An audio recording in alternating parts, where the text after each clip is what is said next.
The day I found out I was pregnant, my husband Brandon's secretary Jenna posted a photo of her baby bump on Instagram. The caption read, "As long as you're loved, you can still be a beautiful girl, even when you're pregnant." In the picture, she was wearing nothing but lace lingerie, leaning into Brandon's chest while they took a selfie. His hand was resting on her bare swollen belly. On his finger was the exact same wedding ring as mine. I commented, "Congrats." Seconds later, my phone rang. Jenna was on the other end, frantic. She apologized, claiming she posted the picture to get back at her boyfriend after a fight. Brandon grabbed her phone and snapped at me, "You can't have a baby, so now you're losing it seeing someone else pregnant? No wonder you can't get pregnant with all that jealousy." 5 minutes later, Jenna posted again, "Soon, I'll have 2 strong men protecting me." And Brandon liked it immediately. I took off my wedding ring, tossed it into some bushes, and headed back to the hospital to schedule an abortion. For once, Brandon made it home before 9 p.m. He noticed the untouched fertility meds in the trash and frowned. Throwing a tantrum over something so small? I kept my voice steady. "I'm not angry." He laughed mockingly. "You threw away your fertility meds, but sure, you're not mad. Do whatever you want. But remember, you're the one who's desperate, not me." I was about to show him my pregnancy report when he handed me a dark shoebox. "This is from Jen. She's young, and doesn't know any better. She freaked out when she saw you upset and said something as dumb as talking about abortion. She wanted to send you a gift to apologize." He opened the box. Inside was a pair of YSL heels, but they were obviously Jenna's. The soles were worn, and the paint on the heel was chipped. "Take them. They weren't cheap,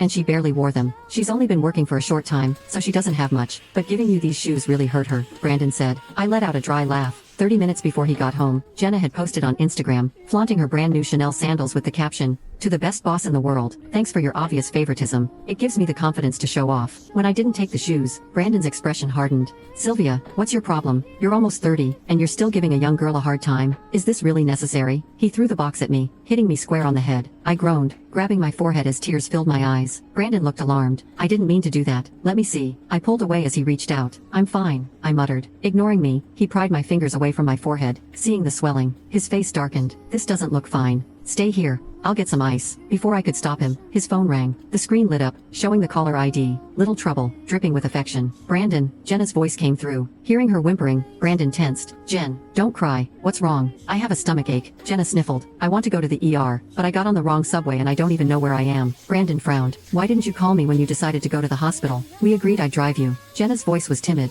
"I was dumb again today, and made Sylvia mad. I didn't want to bother you both." Brandon's tone turned serious. "Jen, you're pregnant. Nothing is more important than that. Send me your location on WhatsApp, and I'll come get you." "No, Brandon, I can get to the hospital on my own. Really. Don't forget, today's Sylvia's ovulation day. You need to stay with her and make sure you two have a baby." Brandon chuckled. "Silly girl, one more time with her isn't going to magically get her pregnant. You're what matters right now. Send me your location." He hung up the phone and gave me an exasperated look. "Did you hear that? Jen's so concerned about you, and all you can do is act paranoid. I'm taking her to the hospital. I'll grab some ice packs for you on the way back." He snatched his car keys, ready to head out. "Brandon, wait," I called out. He spun around, clearly at the end of his patience. "Sylvia, can you stop? This is about 2 lives. Hers and the baby's. Don't turn this into some jealous tantrum." I didn't bother trying to defend myself. Instead, I walked over to the coat closet, grabbed the jacket he'd worn a few days ago, and pulled out a card. Jenna's insurance card. "You'll need it." Jenna never bothered with handling her own appointments. Brandon always kept her insurance card. For a second, Brandon looked surprised. Then he finally reached out and took it. "Thanks." He looked like he wanted to say something more, but I cut him off. "Drive safe." I reached up and straightened his collar, just like I always did when he left. Deep down,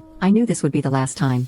Brandon's expression softened slightly, like something in him had shifted. He grasped my hand and pulled me closer to his chest. "I'll be back soon. Wait for me." I didn't wait. After sending a quick text to my lawyer about starting the divorce process, I went to bed early. In the middle of the night, a notification from WhatsApp woke me up. It was 1 a.m., and as expected, the other side of the bed was still empty. I checked my phone and saw several messages from Jenna. "Brandon is just so hot. I want to eat him up while he's sleeping." Attached was a photo of Brandon asleep. His head rested on her pink cartoon pillow, his hair tousled, lips slightly parted in a way that once made my heart skip a beat. When she saw the typing indicator appear at the top of the chat, Jenna quickly deleted the messages and sent me an emoji of a cat begging for forgiveness. "Oops. Meant to send those to my bestie, but accidentally sent them to you. I was just messing around. Don't be mad. Brandon's already knocked out." She probably expected me to blow up her phone with angry calls, like I had before. But this time, I just blocked her and went back to sleep. Whether she was playing games or being serious didn't matter anymore. The next morning, they showed up at work together. Jenna, always trying to be delicate, tripped over her own feet, her face going pale with fear. Without hesitation, Brandon scooped her up and carried her into the office. Her cheeks flushed, and she wrapped her arms around his neck, glancing back at me with a smug grin. One of my coworkers sidled up to me whispering, "Can you believe that girl? Jenna doesn't even know how to work the copier, let alone anything else. How has she been Mr. Lewis's secretary for half a year? You don't think he's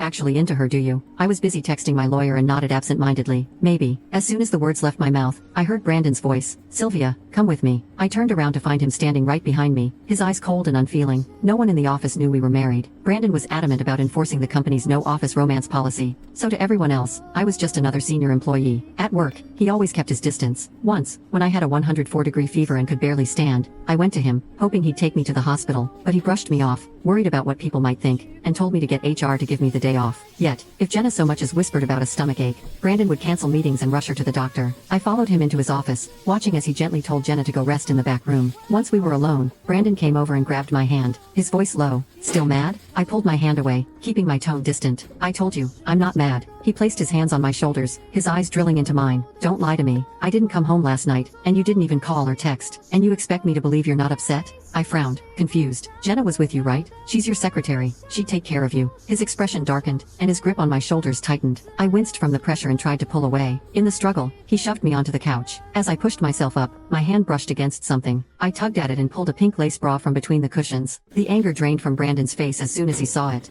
I didn't care to hear his explanation. I tossed the bra back onto the couch, my voice calm. If there's nothing else, I'll be going, Mr. Lewis. After work, I had a meeting with a client. Just as I stepped outside, Brandon's car pulled up in front of me. Get in. We'll drop Jen off first, then head to that seafood buffet by the water. Jenna poked her head out from the passenger seat, grinning. Sorry, Sylvia, I'm hitching a ride again. I was busy trying to hail a cab, and without looking at her I said, you two go ahead. I'm allergic to seafood. Brandon's face turned dark immediately. He knew I wasn't allergic to seafood. In fact, that buffet was one of my favorites. He opened his mouth, ready to say something, but I didn't give him a chance. I walked around his car and got into a cab across the street. What I didn't expect was for Brandon and Jenna to follow me to the restaurant.